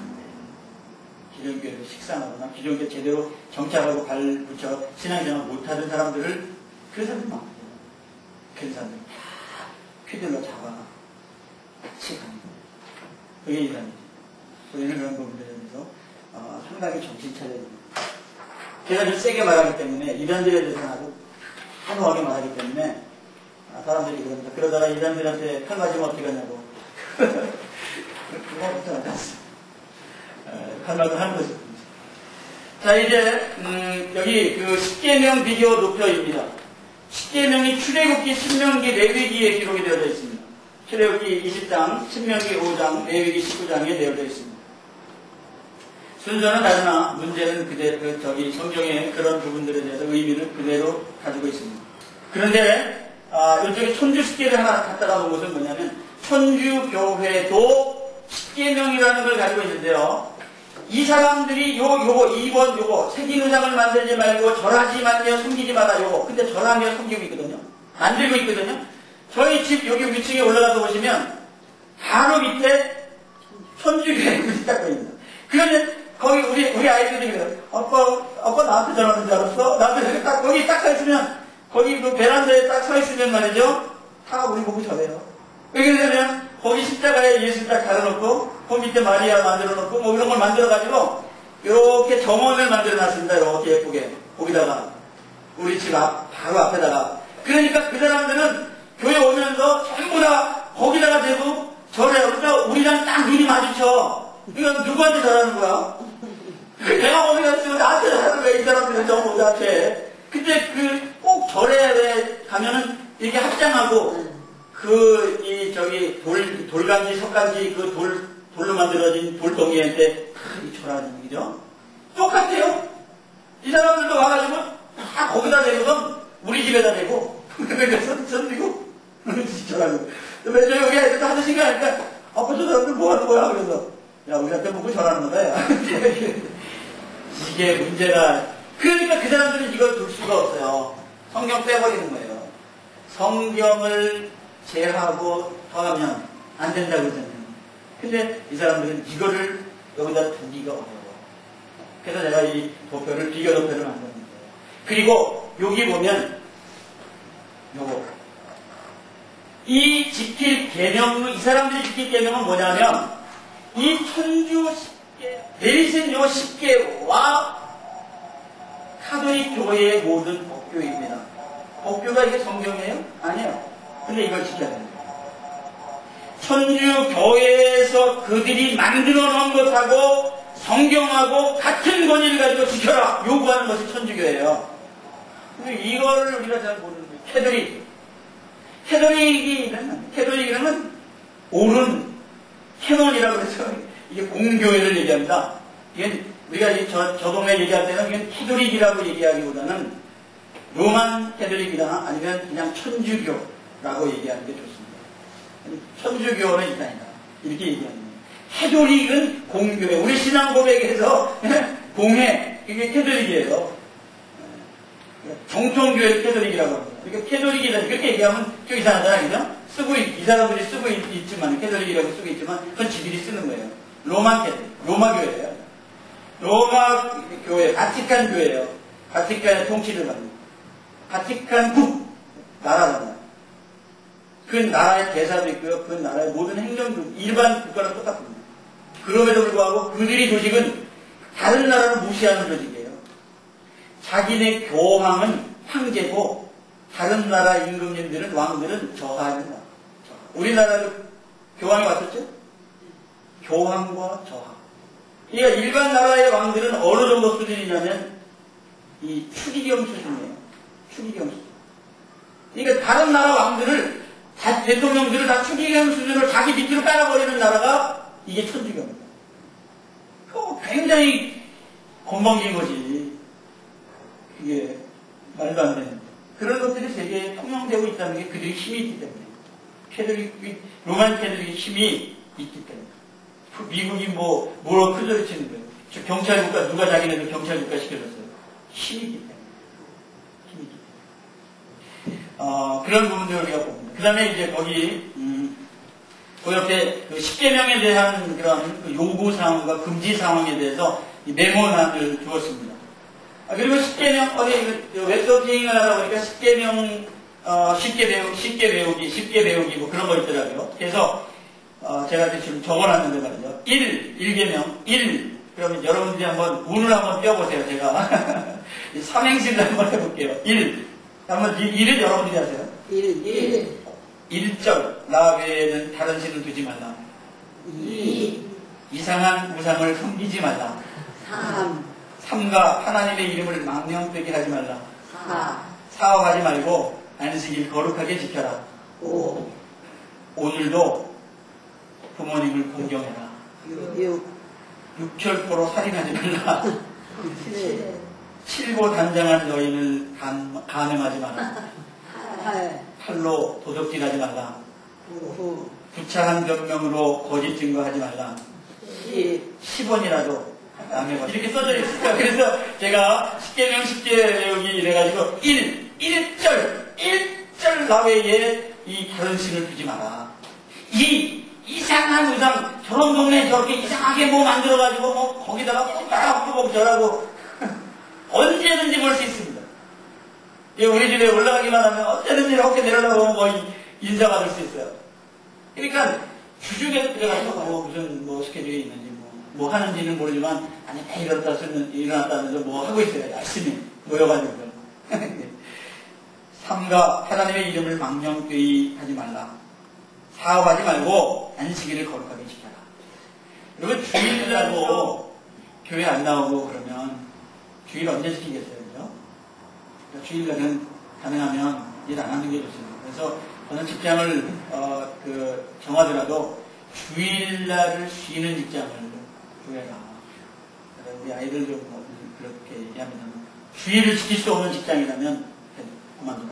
이렇게 제가 단호하게 얘기합니다. 그 중에서 이제 특별히 네 번째 우리가 그 안식일에 대한 얘기를 이제 뭐 많이 하게 되는데 그런 부분들에 대해서 좀 잘 정리를 해줘야 됩니다. 그래서 이것 중에 하나라도 어기면 모든 계명을 어기는 결과가 됩니다. 이것 다 지킬 수 있어요. 이것 중에 하나라도 어기면 다른 계명 다 어기는 거랑 같다는 거예요. 할 수 없는 소리예요. 이거 우리가 10계명을 지키고 살 수 나는 다 지켰습니다. 부자청에 와서 그러잖아요. 그죠? 그냥 너 있는 거 다 팔아가지고 나 나눠줘. 그러니까 다 지킨 그가 근심하고 걱정하며 그냥 가잖아요. 야고보서 2장 10절에 보면 이 모든 것 중에 하나라도 범하면 그건 범한 내가 다 했습니다. 다 지켰습니다. 그런 소리 하지 말어. 아니야. 라고 얘기하는 거예요. 그래서 우리가 이런 10계명에 대한 부분들을 잘 정리를 해놨으면 좋겠고요. 그 다음에 이제 하나님의 율법에 대한 그런 부분들이 있습니다. 그래서 여기 보면 21장부터 23장까지 보면요. 이 기본법 출애굽기 20장 3절에서 17절까지는 10계명이고요. 그 다음에 출애굽기 21장부터 23장까지는 47가지의 법령과 교훈이 있습니다. 그 메모란에다가 좀 써놓으세요. 21장에서부터 23장까지 이 안에는 47가지의 법령과 교훈이 있는데 형벌이 명시된 그런 법이 23개가 있습니다. 출애굽기 21장서부터 22장까지는 형벌이 명시된 그런 법입니다. 그 다음에 22장, 출애굽기 22장 21절에서부터 23장 19절까지는 형벌이 없는 것 24개입니다. 그래서 형벌이 없는 24개와 형벌이 있는 23개, 그래서 47개가 기록이 되어 있습니다. 율법을 주신 목적과 그리고 그리스도와 율법의 관계와 그리고 그리스도인과 생활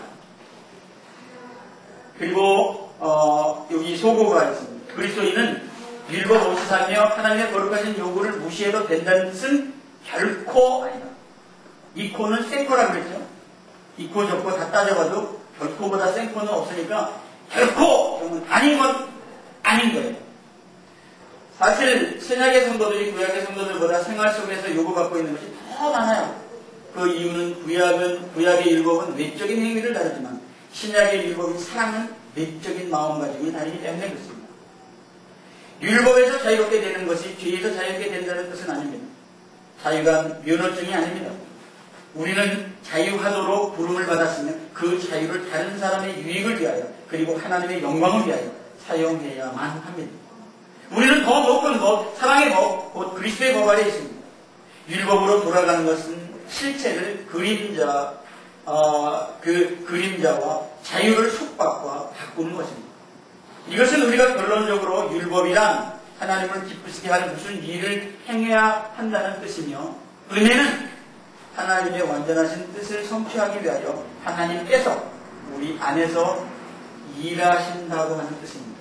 그러니까 하나님이 우리 안에서 일하신다는 것하고 우리가 하나님에게 무엇을 해야 된다는 것하고는 뗄래야 뗄 수 없는 하나이지, 이것만 얘기해서는 안 되고 이것만 얘기해서도 안 된다는 거예요. 우리가 은혜 시대를 살기 때문에 하나님께서 우리 안에서 다 해주셔야 된다. 우리도 해야 할 부분들이 있다는 거예요. 그래서 아까 먼저 번에 말씀하신 대로 극단적 칼빈주의와 극단적 알미니안주의의 그런 이단성에 대해서, 그런 성경적이지 않은 부분들에 대해서 잠시 언급을 했습니다.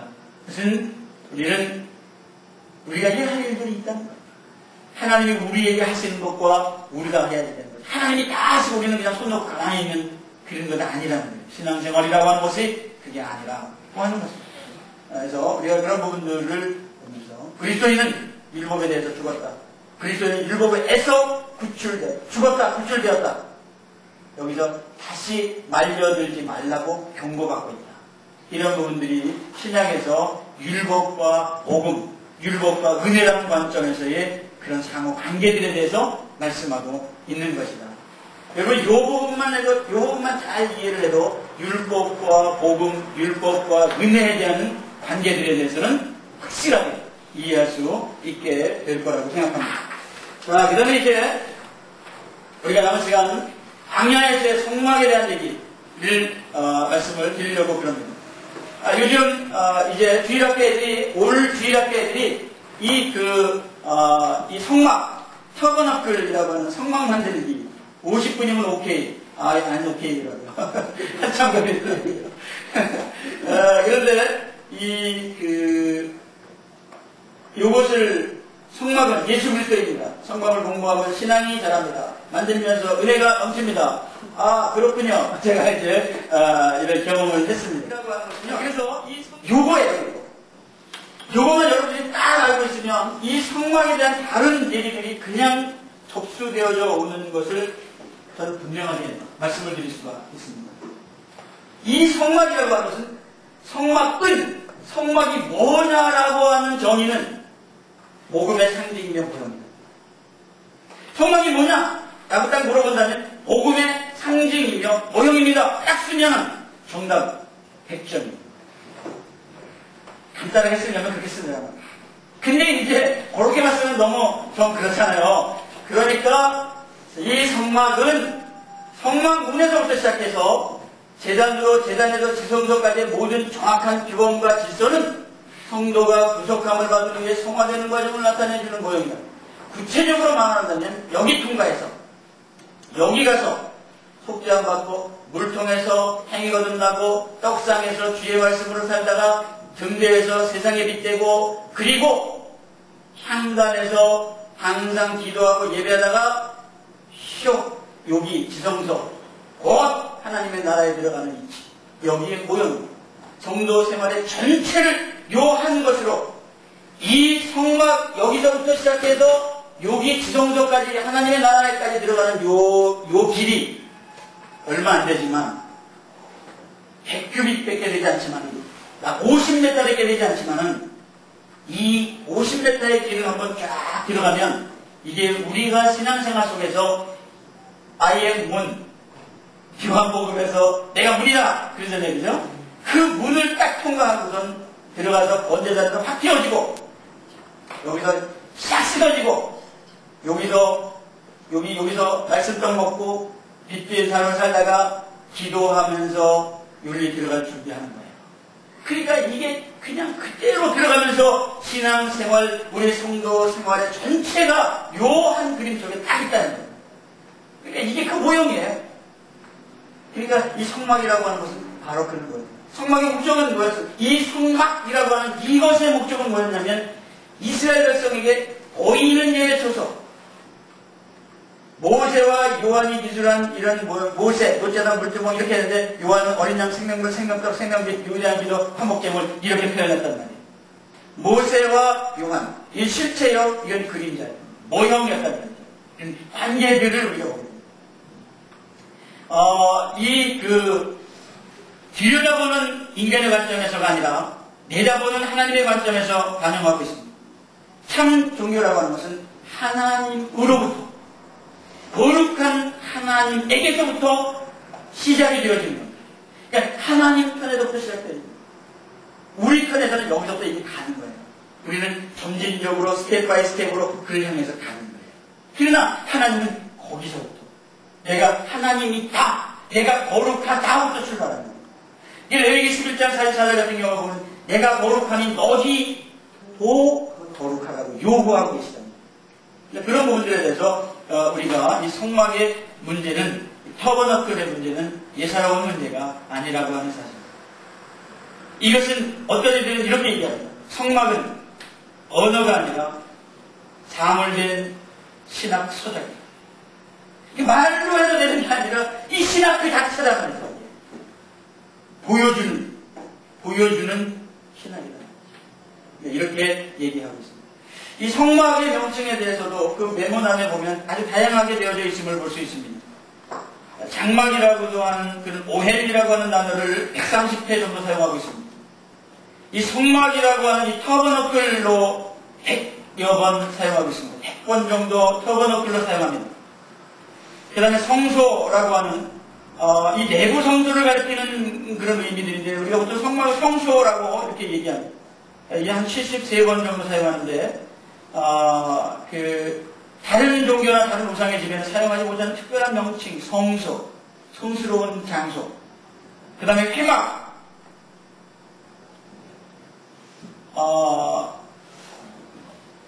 이 뮤식칸이라고 하는 타버나클하고 컨비제이션, 이 뮤식칸, 성관적으로 이 회막이라고도 일컬어지는데 이 백성들과 만나는 회합의 장소, 하나님과 백성이 만나는 장소로서의 그런 그 의미를 가질 때 이 회막이라 이렇게 됩니다. 그 다음에 증거막이라고 하는 것은 증거라고 하는 이름을 가진 두 돌판, 십계명이 들어있다라고 하는 것입니다. 율법과 계명을 가지고 신이 다스리는 장소라고 하는 그런 뜻을 가지고 있습니다. 그 다음에 법막이라고 하는 테스티모니, 에드투라고 하는 법막. 이것은 보통 그냥 장막, 천막, 해막 등 다양한 그런 명칭으로 사용되어지는 그런 이 성막의 모습입니다. 이것도 일반적으로 그냥 성막이다 이렇게 얘기합니다. 그런데 지금 이스라엘은 성막도 없고 성전도 없고 법궤도 없고 아무것도 없습니다. 지금 이스라엘에 있는 것은 성전 없어요. 우리나라는 맨날 무슨 성전, 지성전, 무슨 성전 막 그러는데 성전은 이스라엘에도 없는 성전이 우리나라는 이렇게 많습니다. 성전 이스라엘 없습니다. 성전에 현재 이스라엘 현재 있는 것은 회당입니다. 시나고그라고 하는 회당이 있습니다. 그들은 1969년 6월 24일 날 주투도를 놓고 1974년 9월 17일 날 착공해서 1981년 9월 17일 날 완공하고 1982년 4월 달에 개관한 이 회당이란 거대한 이스라엘 회당이 있습니다. 성전 재건축은 아직 하지 못하고 있습니다. 다 준비가 되어 있다는 이스라엘은. 재료는 다 준비되어 있는데 아직 하지 못하고 있다. 터버너클이라고 하는 성막에서부터 시작해서 템플, 이제는 이동식 하나님의 집이 아니라 고정되어져 있는 그런 고정식 하나님의 집인 템플, 성전.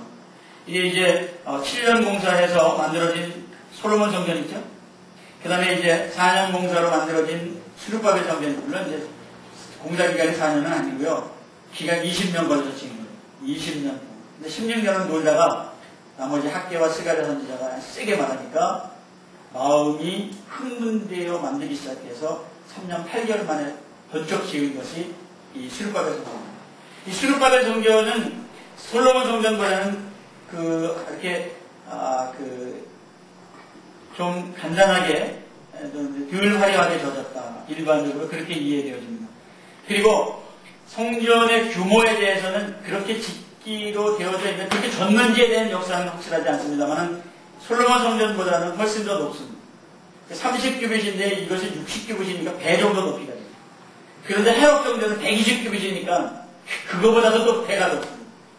상당히 그래서 저는 이 헤롯 성전 같은 건 성전으로 보지도 않고 예수님 당시에 있었던 이 헤롯 성전은 이미 하나님이 떠났었던 성전이고 그래서 그건 헤롯이 이스라엘 백성들에게 생색을 내기 위해서 만들어졌던 46년 동안 공사판을 벌였던 니네들이 예배드릴 성전이다 그리고 공사 이렇게 계속 하면서 이스라엘 백성들을 붙들고 있었던 그런 어떤 종교적인 어떤 그런 정치성을 가지고 있는 그런 성전이 헤롯 성전입니다. 그래서 헤롯 성전은 저는 생생용 성전이다. 이렇게 얘기합니다. 생생용 성전. 이것은 다 완성이 되어짐과 동시에 AD 70년에 박살나버립니다. 얼마 잊지 못하다가 다 망가집니다. 근데 그 성전이 놓였던 전 지대며 그곳의 위치며 그런 모든 것들을 다 잃어버렸습니다. 그래서 고고학자들조차도 그것이 어디에 있었는지 지금 성전의 자리를 찾지 못합니다. 서벽 하나만 남아있죠. 그래서 그걸 통곡의 벽이라고 하지 않습니까? 그 안쪽에 지금 뭐가 있습니까? 우리 그림이 있죠. 이스라엘 갔다 온 사람들이 하나씩 가져오는 사진 있죠? 이스라엘 시내도 이렇게 사진 그 가운데 정가운데 이렇게 황금돔 사원이 하나 있죠? 그 회계 사원이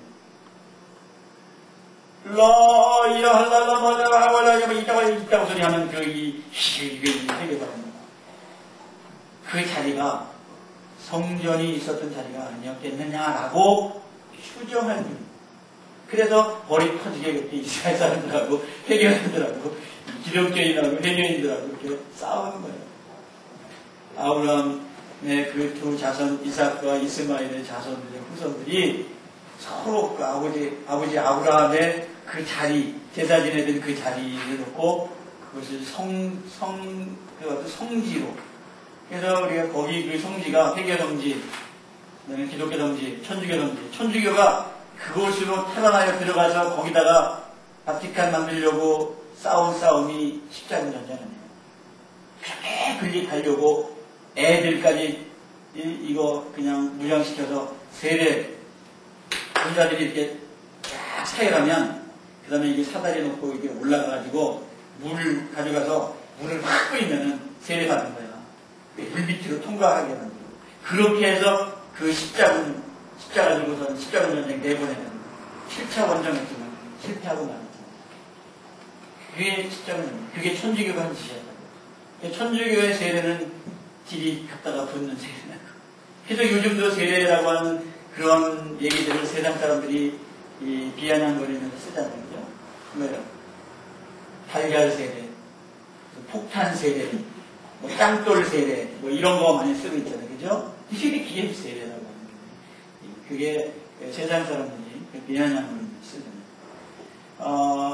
그 헤롯 성전은 AD 70년에 디도라고 하는 장군에서 완전히 박살납니다. 디도는 나중에 로마에 돌아가서 황제가 되어지죠. 자기 아버지 베스파트를 이어서 황제가 되어집니다. 그 다음에 우리가 요한복음 2장 21절은 예수의 몸을 성전이라고 얘기합니다. AD 빵서부터 시작해서 33년까지. 그러니까 보통 예수님 생애, 이게 BC AD, BC AD 그러잖아요. 그죠? 이 연호를 사용할 때, 이제 기원후, 그전에 그것의 기준점이 뭐예요? 예수님의 탄생이에요. 뭐 역사가들은 잘못 계산해가지고 4년 이렇게 뒤로 가야 된다 이런 얘기도 하는데 하여튼 우리는 지금 2003년을 살고 있잖아요. 예수님, before Christ, 예수 전, anno domini, 주 후 이렇게 얘기하고 있는 그런 기호를 우리가 사용하고 있는데 거기에 히스토리, 역사, his story, 그의 이야기. 역사는 예수님의 얘기입니다. 히스토리, 그분의 얘기입니다. 그 다음에 이제 사도행전 2장, 데살로니가전서 4장 같은 경우에는 이제 우리가 성전이라고 얘기합니다. 그래서 에베소서 2장 21절, 고린도전서 6장 19절, 오순절 이후에 주님 오시는 그날까지 성도의 마음속에 성전 삼으셨습니다. 그러니까 왜 성전된 우리들이 담배 펴서 성전을 불빛으로 만들면 안 되고 술 마셔가지고 주점 만들면 안 됩니다. 거룩한 전으로서의 삶을 우리가 유지해야 됩니다. 그래서 우리가 거듭나고 변화된 이후에도 술을 마신다든지 담배를 핀다든지 이 거룩한 성전을 더럽힌다든지 이것들은 하나님 기뻐하지 않으십니다. 요것을 보고 잘났다고 자꾸만 이 궤변을 밀어놓으면 하나님이 함께하지 않는 게 분명합니다. 그렇잖아요. 하나님이 싫어하시는 것을 하나님의 성전에 담을 수 없는 것을 담으면서 하나님을 믿는다고 한다고 하는 건 사기 아니에요. 윤리 도덕 종교는 아니지만은 우리 몸을 거룩한 성전을 아무데나 내던져서 세컨드, 서드, 뭐 그냥 엑스라 와이프 막 만들고 있다고 싶다는 것이 이게 하나님의 사람이라고 하면 그건 하나님이 아주 몹시 두드려 패실 거라고. 구원하고 관계가 없을지는 모르겠지만 그건 이 단에 가서 몹시 의도맞은 짓을 하고 있는 것이다. 저는 그렇게 생각합니다. 근데 우리가 구원의 문제는 우리가 섣불리 얘기할 수 없습니다. 술을 마신다고 구원을 못 받았다고 얘기할 수 없습니다. 그렇죠? 저도 술은 웬만큼 마시는 사람이었기 때문에 그냥 딜이 붙는 사람이었기 때문에 과거에는 그랬습니다. 그러나 예수 믿은 이후에 안 먹었을까요? 또 먹었지. 제가 강단에 보니 막 설교하고 막 그러면서 또 뭐 이게 목사가 된다면은 아니었지만은 제가 외국에 가서 딱 보니까 식당에서 예배를 드리고 있어요. 이제 근로자들, 직원들이 예배 드리고 있어요. 야구로 예배를 드리라는 거예요, 집사인데. 근데 그때 이제 막 이제 예수 믿고 뭐 성경 공부 막 하고 가서 제가 예배 드렸어요. 근데 옆에서 막 보시는 거예요. 뭐 한 잔 하는 사람 어떠자 뭐. 한 잔을 마셨는데요. 그게 발동이 걸려가지고 옛날 과거가 있잖아. 과거가 뭐 몇 년 안 될 과거거든. 그 과거라도. 맨날 길이 붙은 과거인데. 그러니까 다시 그냥. 하나님 그냥 놔뒀을까요? 안 죽이지. 그래가지고 내가 그때 2달 동안 집에 돈이 안 왔는데 거의 반 죽었어요. 손들었어요. 의사도 손들었어요. 나는 뭐 책임 못 집니다. 그래서 제가 그랬습니다. 당신은 책임 못 질지 모르지만 난 내 죄를 내가 알고 있다. 그래서 나는 내가 하나님 앞에 회개하고 바르게 서기만 하면 난 살려주신다. 나를 여기까지 훈련시키고 이렇게 나를 이 성경을 연구하게 하시고 나를 지금 죽이시면 하나님이 손해일걸? 그래서 제가 이제 딱 돌아와서 그런 마음으로 다른 사람들은 다 포기했지만 나는 포기하지 않았습니다. 그리고 제가 열심히 그때 기도했습니다. 개밥 그릇에 죽을 끓여 먹으면서 제가 그 한 2달 동안은 그렇게 죽도록 고생하고 난 다음에는 술이요? 쳐다보기도 싫어요. 내가 그거 하나님이 그렇게 싫어한다고 하는 사실을 2달 동안 반 죽인 거예요. 그게 심상합니다. 저랑 같이 있었던 그때 예배 드렸던 사람들이 그 회사가 예배처소 요거보다 작죠. 한 반만원 정도의 예배처소도 주고 강대상도 만들어주고 그리고 말씀 전하게 했는데 그 술을 먹어요. 화장실에 앉아가지고 담배 피고 앉아있어요. 죽는 거지 이거. 그래서 그 죽음의 체험을 제가 합니다.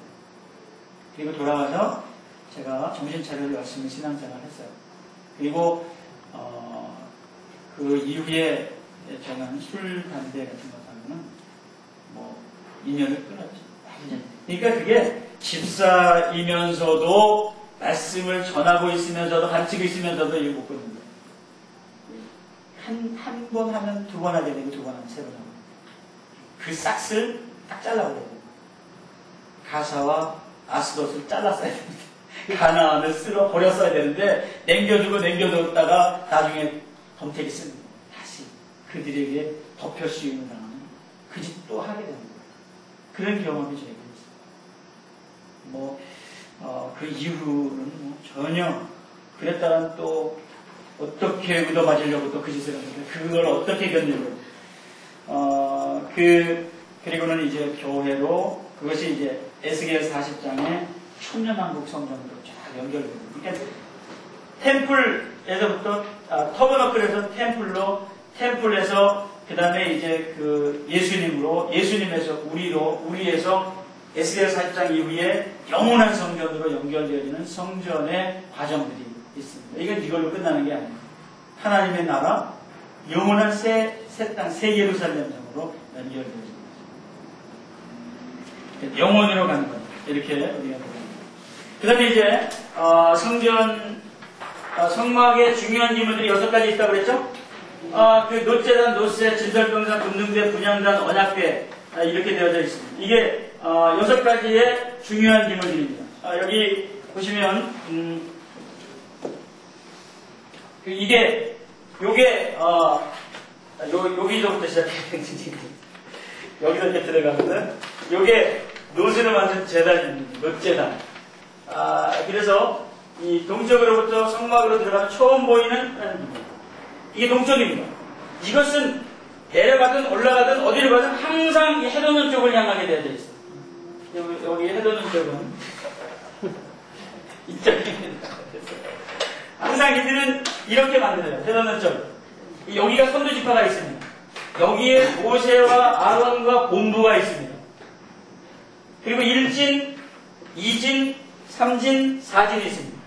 여기서부터 1,000규빗 떨어진 여기 2,000규빗이면 1km예요. 그러니까 1규빗이 여기서부터 여기까지잖아요. 그런데 여기가 팔이 긴 사람은 뭐 50cm도 되고 짧은 사람은 뭐 30cm 되고 그랬잖아요. 이게 보통